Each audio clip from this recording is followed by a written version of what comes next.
Le syndrome de la banane, ce n'est pas une blague, ce n'est pas de la rigolade et ce n'est pas du tout une provocation.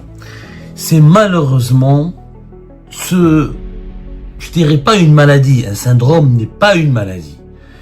Pour être scientifiquement fidèle à la réalité de ce concept, le syndrome de la banane, c'est le nouveau concept qu'on pourrait utiliser pour désigner le dysfonctionnement structurel et le comportement atypique de l'économie algérienne. L'économie algérienne, elle est désorganisée, déstructurée, elle est affaiblie et il n'y a plus de possibilité de percevoir et d'organiser rationnellement la création de richesse en Algérie. La preuve, mesdames et messieurs, prenons la banane. À travers la banane, nous allons aujourd'hui comprendre pourquoi l'économie algérienne n'est pas normale. Et elle risque de ne pas elle risque de ne jamais l'être ou de demeurer très longtemps anormale si on vraiment comprend les causes et les tenants et les aboutissants de ce qui se passe autour de la banane en Algérie. Qu'est-ce qui se passe? La banane, ces 48 heures, ces dernières 48 heures, a dépassé non seulement les 1000 dinars, mais aussi la barre des 1200 et la barre des 1300 dinars. Et dans certaines villes du pays, une banane a commencé à coûter, 1 kilo de banane commence à coûter 1500 dinars. 1500 dinars pour 1 kilo de banane. Et de cela quelques jours, fin juin, on va commencer la chronologie. Fin juin 2026, le kilo de banane en Algérie était de 650 dinars. Il est passé à 700, ensuite à 750 dinars au détail. Soit une hausse de pratiquement 150 dinars en 2 semaines. Entre juillet et août 2026, le prix de la banane, il a encore progressé de plus de 250 dinars le kilo. Il était jusqu'au début du mois d'août entre 800 et 850 dinars. Et là, malheureusement, depuis pratiquement le début de la 3e semaine du mois d'août, après le 15 août, plusieurs témoins oculaires, plusieurs consommateurs, y compris des commerçants à qui nous parlons, nous ont confirmé que le prix a dépassé les 1000 dinars et commence à atteindre la barre des 1500 dinars. L'écart est tout simplement incroyable. Des augmentations de plus de 10-20% en 2-3 semaines, c'est tout simplement anormal. Les Algériens et les Algériennes sont choqués. En plus, non seulement la banane, elle est chère, et elle est introuvable. Moi, j'ai parlé avec pas mal de consommateurs, et ils me disent, Abdou, il faudrait d'abord la trouver, la banane, pour pouvoir l'acheter. Même si on a les 1000 ou les 1500 dinars pour l'acheter au kilo, 1200, 1500 dinars, il faut la trouver. Il y a certains commerçants qui la vendent sous le manteau, certains comme un revendeur dans l'informel, c'est-à-dire tabla, etc., sur les états du marché informel. Mais sinon, dans les supérettes, les magasins d'alimentation générale, etc., elle est quasiment introuvable. À 1500, déjà, faut savoir, à 1500 dinars, c'est un record. C'est vraiment un record. En Algérie, à 1500 dinars, il faut savoir qu'à 1500 dinars, nous sommes pratiquement l'un des pays au monde où la banane est la plus chère. Quand on convertit 1500 dinars en dollars, ça fait plus de 11,2 $. À 11,2 $ le kilo, je parle là, selon le taux du marché officiel. Je parle pas du marché parallèle.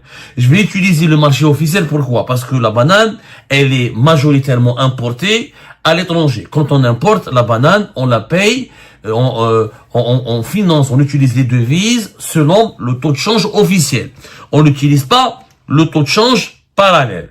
Donc c'est pour ça que je maintiens ma comparaison sur la base de taux de change officiel.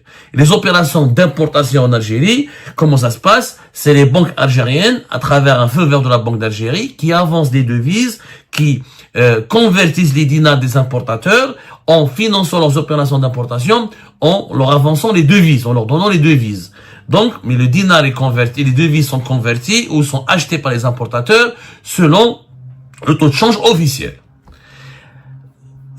Des données importantes, ce que les Algériens ne savent pas, c'est que déjà, quand la banane était à entre 700 et 75 dinars, elle était déjà la plus chère de toute la région. En comparaison, en Tunisie, la banane, elle est à 7 dinars tunisiens, soit environ 2,4 $. Au Maroc, elle est entre 6,7 et quand elle augmente, vraiment elle explose, elle est à 11 dirhams. Ça veut dire entre 0,7 à 1,1 dollar. En Égypte, c'est la moyenne des prix de la banane, c'est 21 livres égyptiennes, soit 0,4, même pas 0,5 dollars. En Jordanie, c'est 1,1 dollar jordanien. C'est l'équivalent de 1 dollar et demi. En Mauritanie, c'est 33,35 au Gouya, c'est la monnaie locale, c'est l'équivalent de 0,8 dollars. Cela signifie quoi? Cela signifie, au Liban, qui est un pays en faillite, etc., qui est agressé militairement par Israël régulièrement, etc., la banane, elle est de 1,6 dollars. Un pays qui est pratiquement en guerre. L'Algérie, déjà, quand on était à 750 dinars, la banane était déjà à 5 dollars. Ça veut dire qu'elle est 5 fois, 4 fois minimum plus chère que dans tous les autres pays de la région, y compris les pays qui sont en guerre comme le Liban, ou des pays qui sont en grande difficulté économique et financière comme la Tunisie, ou des pays qui sont plus pauvres que nous, sur le plan, en ce qui concerne l'indice du développement humain, comme l'Égypte et le Maroc. Maintenant qu'elle est à 1500 dinars, la banane en Algérie, elle est à plus de 11 dollars. Ça veut dire qu'elle est maintenant 10 fois plus chère. Il y a comme 10 fois plus cher. C'est énorme. Et ce problème, cet écart, cette cherté extraordinaire de la banane en Algérie, elle ne date pas de 2026, déjà en 2022. Quand on a étudié le problème en 2022, un calcul détaillé donnait ceci. Le prix mondial était de 60 cents le kilo, 0,6 dollars. Soit, normalement, quand on compare, 86 dollars au taux officiel. Avec une taxe douanière de 110%, le coût de revient de l'importation de la banane s'établit à 176 dinars. Et le prix du consommateur, quand on calcule les charges, etc., normalement ne doit pas dépasser les 230, les 250 dinars. Lors de la crise, il y a plusieurs crises de la banane en Algérie. On n'est pas la première. Chaque année, nous avons une crise de la banane. C'est incroyable. En Algérie, chaque année, nous avons une crise de la banane. Et d'ailleurs, nous n'avons pas que des crises il n'y a pas que la crise de la banane. La crise des pneus, la crise des fois de l'huile, quelquefois la crise de l'ail, quelquefois la crise du médicament, chaque saison, il y a une crise. La crise du sucre, la crise du sel, c'est pas grave. Restons juste autour de la banane. En mars 2025, l'État algérien avait d'ailleurs saisi des bananes, il les a revendues à 250 dinars aux consommateurs. Donc, si on calcule normalement, entre 200 à 250 dinars, c'est le prix moyen. 300 ou 400 dinars, c'est le prix maximum. Mais vendre de la banane en Algérie à 700 jusqu'à plus de 1000 dinars, c'est tout simplement réaliser 3 à 4 fois la marge. Pourquoi? Et la banane elle n'est pas très chère sur le marché mondial. Il faut savoir qu'elle n'est pas très chère. Nous importons la banane. Elle est importée,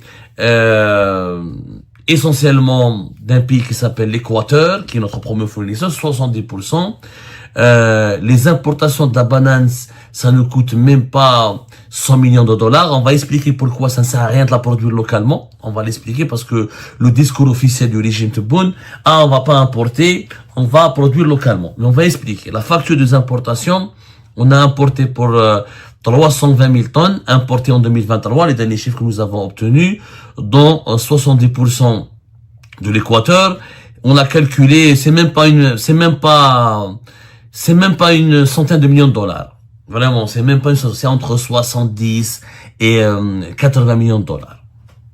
Avant de parler de la production locale, pourquoi la banane elle est chère?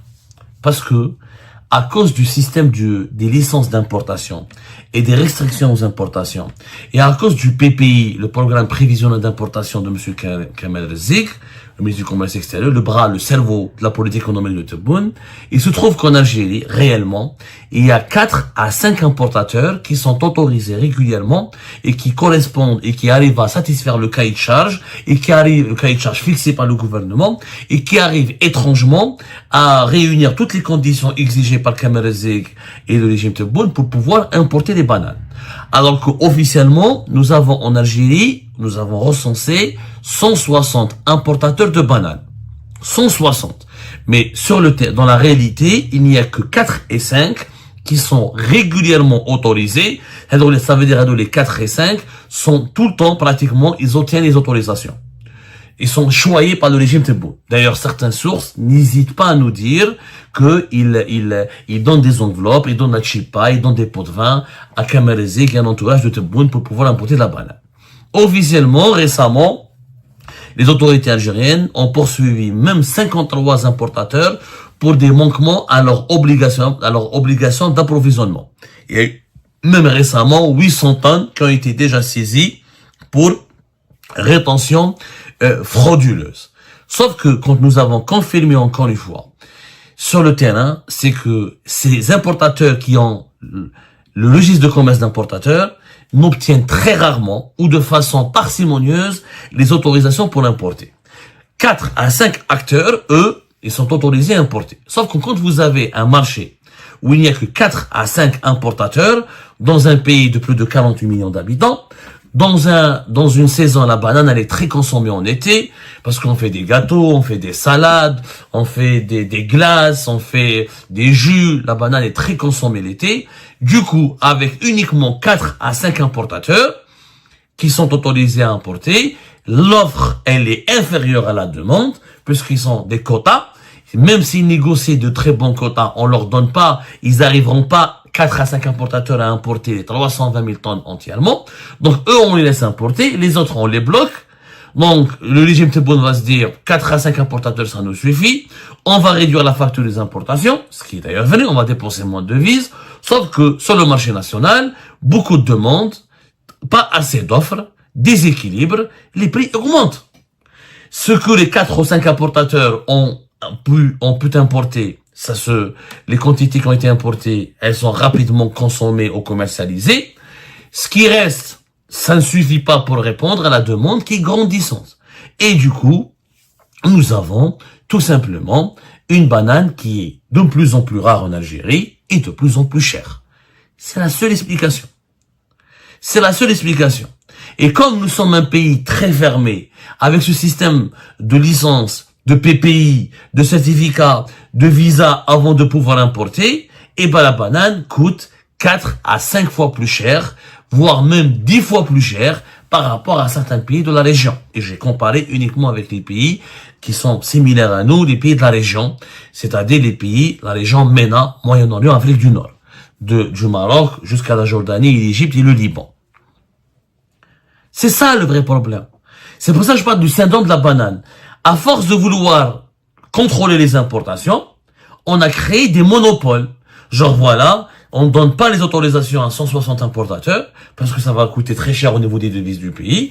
On permet uniquement à 4 et 5 importateurs d'importer des bananes, sauf que ces 4 et 5 vont instaurer un monopole. Ce qu'ils vont importer ne suffira pas pour répondre à la demande locale, et du coup, on crée un déséquilibre, on crée des pénuries, et la pénurie crée une inflation à 2 chiffres. Et c'est pour ça que le prix de la banane augmente. Augmente significativement. C'est ça la réalité. Mais qu'est-ce une autre explication? Il n'y a pas une autre explication. باش نفهموا مليح. Celui qui vous dit, qu'il y a un trafic, mafia, en Algérie, on adore expliquer tout par la mafia. Il n'y a pas de mafia. Il y a une mauvaise gestion économique du pays qui profite, oui, à 3-4 acteurs, parce que les 3-4 acteurs, ils font de l'argent. Quand ils revendent à 600 ou les 700, etc., déjà, ils sont largement gagnants, alors qu'ils devraient pas revendre. Mais attention, les 4 importateurs, ils sont intelligents. Ils vont revendre à des grossistes. Le grossiste va revendre à d'autres grossistes. Comme l'Algérie est un grand pays, il faudra ramener les bananes du nord jusqu'au sud. Donc, il y a 1001 intervenants au niveau de la chaîne de l'importation ou de la commercialisation de la banane en Algérie, ce qui fait que, à la fin, nous avons, chacun y prend sa marge, et c'est pour ça que nous avons des prix qui sont 4 fois, 5 fois plus chers que la moyenne mondiale, quelquefois 8 à 10 fois plus chers que la moyenne mondiale ou la moyenne régionale. Maintenant, le mythe, le régime Tebboune, il veut restreindre les importations pour dire que nous pouvons produire localement. Pourquoi l'Algérie ne va jamais réussir à produire localement la banane? Pourquoi? La banane consomme beaucoup d'eau. Et la banane exige un climat chaud et humide toute l'année. Nous avons au niveau de certaines wilayas du pays, comme Tchitchil, comme Skikda, comme Tipaza, un microclimat qui s'y prête à la culture de la banane et des expériences qui peuvent apporter leurs fruits. Sauf que, encore une fois, il faut comparer combien ça nous coûte de produire la banane localement et combien ça nous coûte de l'importer. Si on produit la banane localement, avec la culture des serres, etc., et la forte consommation de l'eau, parce qu'il faut faire des serres, il faut donner de l'énergie à ces serres, il faut donner beaucoup d'eau pour produire ces bananes. Ce que ça va nous coûter, le kilo de banane qui est produit localement en Algérie, va nous coûter ça peut pas 3 ou 4 fois plus cher, peut-être même 5 à 6 fois plus cher si on l'importe directement des pays comme l'Équateur, ou là, comment ça s'appelle, le Costa Rica. Dans un pays où on manque cruellement d'eau, on devrait développer des cultures et des produits agricoles qui ne consomment pas beaucoup d'eau. Mais comme le régime Tebboune ne prend pas en paramètre, ne calcule pas, ils font pas de l'économie, ils font de l'idéologie. Ils disent, on peut produire de la banane. Mais la banane que tu vas produire localement.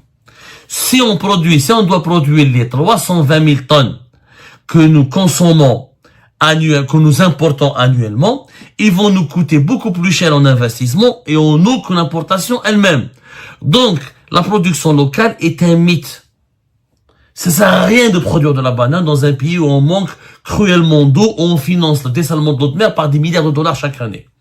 Il faudra, c'est pas grave d'importer de la banane. Alors, au niveau de la facture des importations, auparavant, on importait pour 300 millions de dollars. L'objectif du régime Tebboune, c'est de se débarrasser de ces 300 millions de dollars, mais maintenant, on dépense plus 300 millions de dollars. Honnêtement, ça, 300 millions de dollars, c'était la moyenne annuelle. C'est la moyenne annuelle. Ça, c'est pas possible. On dépense plus 300 millions de dollars. Aujourd'hui, on dépense beaucoup moins. On a dans les 80 à 70 millions de dollars. Mais à quel prix? Ok, j'ai économisé 300 millions de dollars, mais j'ai créé un marché totalement dérégulé, totalement déstructuré.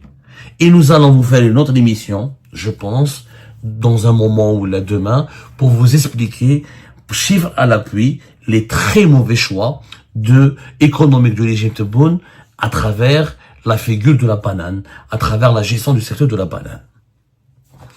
Je vous propose de partager massivement cette émission, s'il vous plaît, parce qu'elle donne, je pense, un déchiffrage rationnel et raisonnable, sans verser dans le sensationnalisme et le mensonge idéologique.